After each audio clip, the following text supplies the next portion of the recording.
This video is brought to you by Brilliant. When Abdel Fattah el-Sisi came to power in 2014, he was lauded by many Egyptians as the solution to the political chaos that had been consuming the country since the Arab Spring. Unfortunately for Egypt, Sisi's costly economic policies have crippled the Egyptian pound, pushed inflation to new highs, and Egypt now looks precariously close to a sovereign default.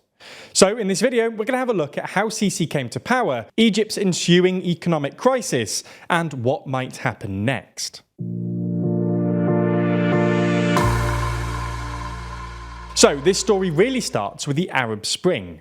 In January 2011, a month after anti-Gaddafi protesters kicked off in Tunisia, Egypt took to the streets to protest then-President Hosni Mubarak, who had been in power for nearly 30 years. A month later, Mubarak resigned and was replaced by the military junta, called the Supreme Council of the Armed Forces. At the time, the SCAF was led by a guy called Mohammed Hussein Tantawi, but it also included a guy called Abdel Fattah el-Sisi as its youngest member, who served as its head of intelligence. Anyway, the SCAF gave way to parliamentary elections in late 2011, which were won by the Muslim Brotherhood, and presidential elections in the summer of 2012, which were narrowly won by the Muslim Brotherhood candidate Mohamed Morsi.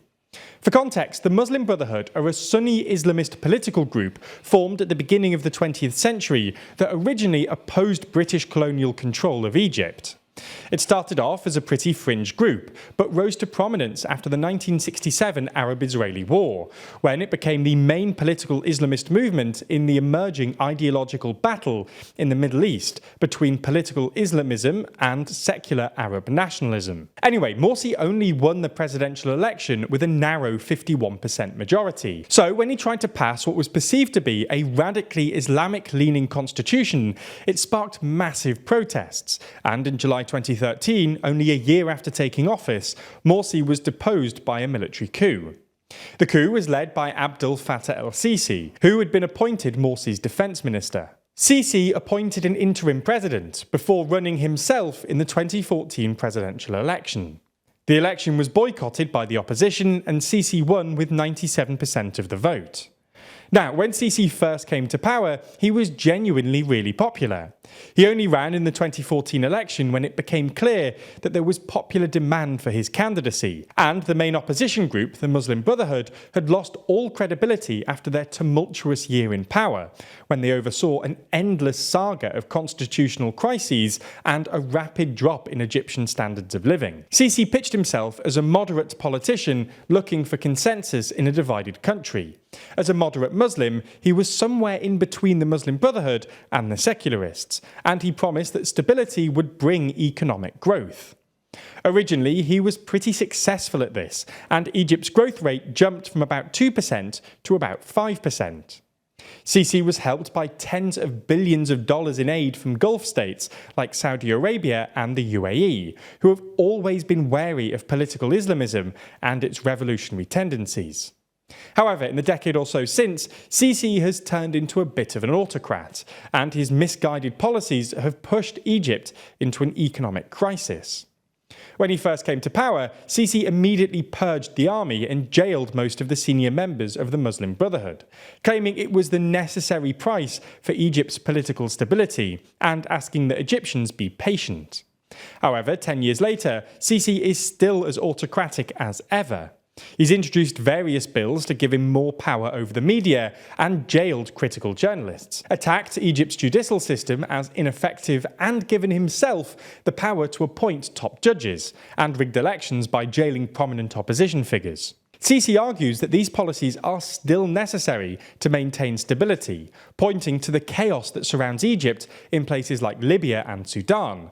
But the fact that little has changed in a decade doesn't bode well for anyone who wants to see Egypt turn into a democracy. Sisi has also brought Egypt precariously close to an economic crisis. Egypt's economy is dominated by a bloated civil service and massive state-owned companies like the Egyptian General Petroleum Corporation, which have, in many cases, been handed over to corrupt army loyalists. Sisi has spent tens of billions of dollars on enormous infrastructure projects. Some of these made sense. Egypt's infrastructure was a bit of a mess when Sisi took over, and he massively improved stuff like the road and rail systems. However, Sisi has also invested in some financially questionable mega projects, including a second Suez Canal in 2015, a massive irrigation project around Lake Nasser called Toshka, and a series of new cities across Egypt. These include a new summer capital on the north coast, a sustainable city in the Nile Delta, and the new administrative capital, which sits just 45 kilometers east of Cairo and is intended to be Egypt's new capital city when it's eventually finished. Unfortunately for Sisi, the first phase alone has cost over $45 billion, and the project has become so expensive that its main international backers, the UAE and China, have now both pulled out. To afford all these projects and maintain its generous subsidy regime, Egypt has had to borrow and print more money. This has put pressure on Egypt's currency, the Egyptian pound, and stoked inflation. The Egyptian pound lost more than half its value in Sisi's first few years, and inflation has rarely been below 10%, pushing down Egyptian living standards while exacerbating poverty. Things got significantly worse after Russia's invasion of Ukraine, which made international investors more risk-averse. Since then, the pound has slipped to roughly 30 to the dollar, and inflation is now running at just over 37%. The Egyptian central bank has used up a lot of its foreign currency, defending the currency, and Egypt now looks worryingly close to a sovereign default. Egypt's debt to GDP is nearly 100%, and the state spends something like a third of all of its revenue just paying off the high interest rates on its pre-existing debt, which is clearly not sustainable. Worryingly for Sisi, recent analysis by Bloomberg suggests that Egypt is now the second most likely country in the world to default, after Ukraine. Things don't look likely to get better anytime soon. Sisi has shown little inclination to change course, and resisted the wholesale reforms demanded by the IMF for further support. In a desperate grab for foreign currency, the government has started selling up state assets, but the central bank is still spending reserves faster than it can accumulate them on defending the pound. The only point of respite are raising oil and gas prices, which should bolster the state's coffers. Ultimately, if this economic crisis continues, it'll be interesting to see whether Sisi can convince Egyptians this is a price worth paying for political stability. And it's worth keeping an eye on the upcoming presidential election early next year.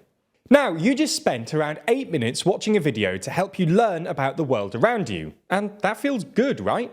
Well, that's the feeling you get from spending time learning and bettering yourself. And if you want to do this more, then we have good news. Long-term supporter of the channel, Brilliant, are giving the first 200 people who sign up using our link 20% off their annual premium subscription.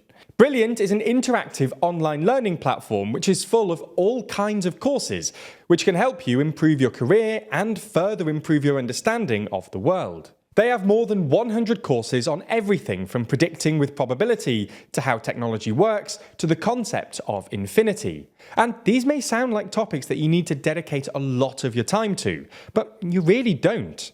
You can master big concepts in as little as 15 minutes a day, and you can do this anywhere, anytime. You can find the link in the description below. Thanks for watching, and thanks again to Brilliant for supporting TLDR.